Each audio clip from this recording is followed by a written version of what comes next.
What does airline deregulation mean? Have you ever wondered how airline tickets can vary so much in price? The answer lies in airline deregulation. So, what does this term really mean? Airline deregulation is all about removing government controls over fares, routes, and who can enter the market in the airline industry. This major shift began with the Airline Deregulation Act of 1978. This act eliminated federal price setting and route approvals. It opened the door for new competitors, allowing airlines to set their own fares based on what travelers are willing to pay. With deregulation, airlines could expand their services to smaller, underserved airports. They began to innovate with pricing strategies and created hub-and-spoke networks. This means that instead of flying directly to every destination, airlines could funnel passengers through major hubs, making travel more efficient. From a conservative viewpoint, deregulation is a prime example of how limited government intervention can benefit the economy. By reducing bureaucratic oversight, it encouraged competition among airlines. This competition led to lower fares and more choices for consumers. The Civil Aeronautics Board, which used to control many aspects of the airline industry, was phased out.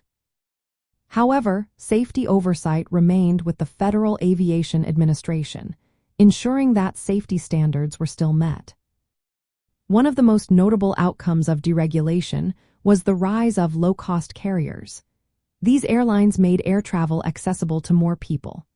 Cities that were once hard to reach now had flights available, thanks to expanded services. For example, airports like Chicago Midway and Baltimore Washington International became secondary hubs, connecting travelers to various destinations. Critics of deregulation argue that it has led to consolidation in the industry, reducing competition over time.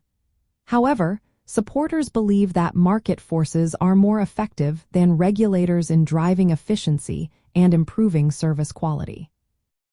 When we look at fiscal policy, deregulation shows how reducing government control can stimulate economic growth.